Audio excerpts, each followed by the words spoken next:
doing that anymore. So, I'm trying to find a balance to where, I still wake up with a purpose.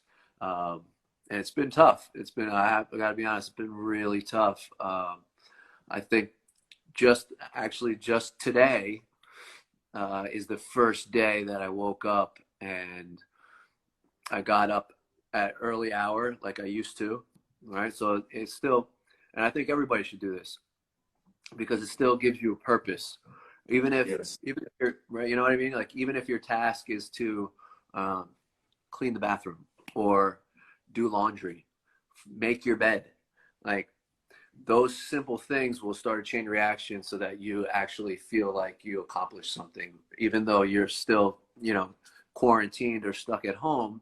What do you want to leave with everyone? The two most things that we have is our physical component and our spiritual component. Our physical component is our bodies, how we keep it, exercise, with how we do it to keep in shape.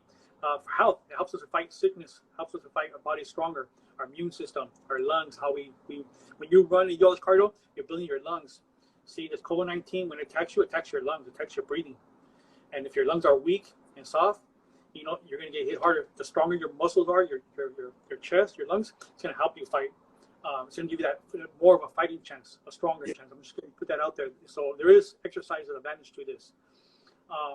But the spiritual component I like to talk about is that it's important that we pray. It's important that we strengthen our spiritual, because our strength comes from within. The physique power is limited that we have, but the spiritualness inside that comes out is our strength that we won't give up, that pushes us for another day. In your expert opinion, what are some things people could do to minimize their inactivity? So I think two of the most important things to do during this time is, one, really focus on nutrition. I know that's not really answering your question about keeping active, but staying on a schedule in terms of deciding what they're going to eat when, so that they're not just mindlessly eating throughout the day. And then I think that helps people feel better, to motivate them to move more. And so whether it's going out for a walk, it depends on where you are. So I know that in like Madrid, they're not even supposed to go outside. So that might be a little hard. But like getting outside with direct sunlight, going on a walk, just at least one time a day, and maybe commit the night before to what time it's going to be. As I say, just trying to make it work. And, being a good example, which is good because sometimes it's not only about us, but doing it for others, just finding ways to do it. Even if it's at home, finding ways where you could actually keep moving. You can live your best life, your best active life, no matter your size. Progress is progress, no matter how small. And it's all about progress, not perfection. So even if you don't hit that particular goal, that particular miles for the week, or that particular reps of sets, any progress that you're making towards your goal, no matter how small, is still progress. Yeah. Well said. Well said. Because so many times we look at the big picture, which is good, but in order to complete the big picture is one stroke, one step at a time, right? So let's keep it simple, but keep it moving forward. What's one thing? Could be more than one. It don't have to only be one. What do you want to leave with people listening right now? Okay, so I just want to remind individuals listening that your mind is literally like fertile soil. So whatever you plant in your mind, you will sow in the future. So don't use this time period, this quote unquote lockdown season, to plan procrastination and fear and self-pity. Instead, invest in yourself by implementing good habits that can make it twice as valuable to your marketplace once everything normalized. Somebody invested in me. My dad, it may be some coach, it may be a friend, it may be a teacher. These people see something in me. So I owe them, if they see something, I must have something. So just knowing that I can, and setting, I set goals. And I set big goals, so I stay focused and don't lose motivation. It's like, if I want to win, I'm gonna get there because somebody got there. Some people believed in me. Someone got there. If they did, that means if I work hard enough, if I work smart enough, I can as well. Yeah, that's really good. You mentioned a really key point, which is setting goals, because in order to get somewhere, you have to know where you're going. So once you have that goal in mind, you could just take the simple action steps to get you towards accomplishing your goal. And the last thing I want to ask is, what do you want to leave with everyone in terms of we spoke about any additional things? All right. I would say it's not easy, the situation the world is facing currently.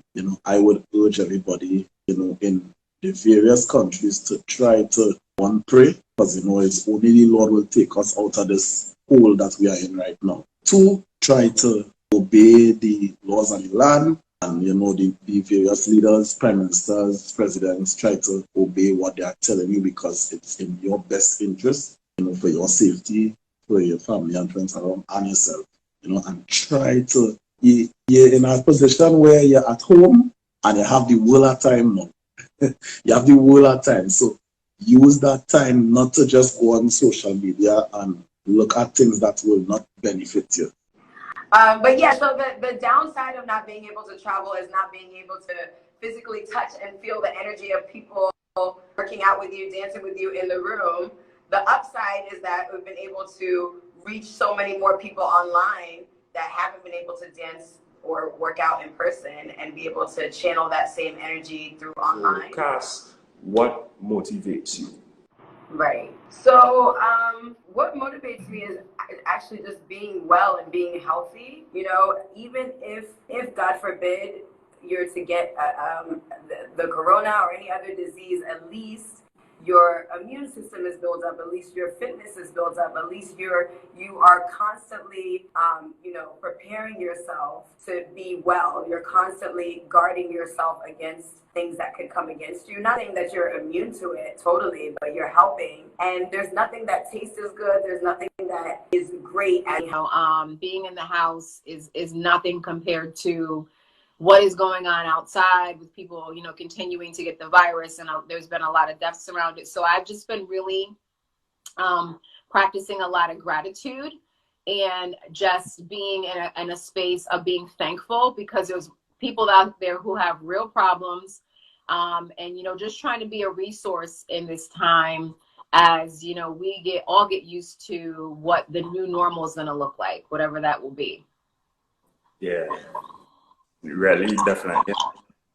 And you mentioned virtual classes, so there is opportunity, and as we see, there's a lot of virtual classes going on in different areas, different things. We're just utilizing technology, just a pivot, a shift, just changing up the way we usually do things. And it's different. What motivates you to keep doing what you do? What motivates me with that is just, I know that, I should say, I don't know when this is going to end. And so I have to just make it a normal, like I said, a normal life for myself. So all the things that I would normally do, as much as I can to try to do. So getting up and exercising and pushing myself, to exercise, even on days where it's like, I don't have clients and really there's no reason for me to get up early, but getting up early still, making myself breakfast, working out, taking walks, and preparing nice healthy meals for myself. It's just, now more than ever, it's so important for us to take control over our health. It's so important because just we're so much more susceptible to things, to this virus, especially when we are overweight and when we are not taking care of ourselves properly.